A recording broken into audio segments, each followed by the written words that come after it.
Good morning, Rise and Shine Bible Study. Today's reading comes from Acts 19, verses 23 through 41. I'm going to go back up to verse 21, back up a little bit. The riot in Ephesus. Now after these things had been accomplished, Paul resolved in his spirit to go through Macedonia and Achaia, and then to go to Jerusalem. And he said, after I have gone there, I must also see Rome. For so he sent to his two helpers, Timothy and Erastus, to Macedonia, while he himself stayed for some time in Asia. About that time, no little disturbance broke out concerning the way. A man named Demetrius, a silversmith, who had made silver shrines for Artemis, brought no little business to artisans.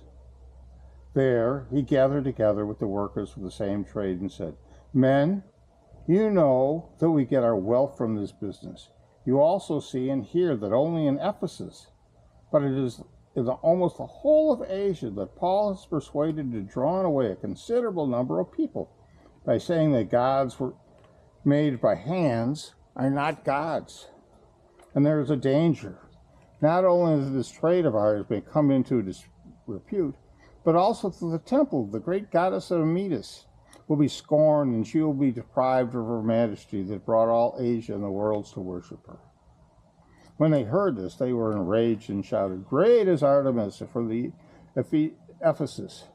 The city was filled with confusion, and the people rushed toward the theater, dragging with them Gaius and Artaxerxes, Macedonians who were Paul's traveling companions. Paul wished to go into the crowd, but the disciples would not let him. Even some officials of the province of Asia, who had been friendly to him, sent him a message, urging him not to venture into the theater. Meanwhile, some were shouting one thing and some another, for the assembly was in confusion, and most of them did not know why they had come together. Some of the crowd gave instructions to Alexander, whom the Jews had pushed forward, and Alexander motioned for silence, and he tried to make a defense before the people. But when they recognized that he was a Jew, for about 2 hours all of them shouted in unison, Great is Artemis of the Ephesus. But when the town clerk had quieted the crowd, he said, Citizens of Ephesus, who is there who does not know that the city of Ephesus is the temple keeper of the great Artemis, and of the statue that fell from heaven? Since these things cannot be denied, you ought to be quiet and do nothing rash. You have brought these men here who have neither temple robbers nor blasphemers of your goddess. If therefore Demetrius and the artisans who have made this complaint against anyone, the courts are open, and they are proconsulos. Let them bring charges there against one another. If there is anything further you want to know, it must be settled in a regular assembly.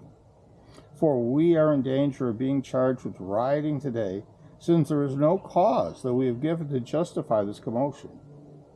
When we had said this, he dismissed the assembly. God is great all the time, all the time. God is great.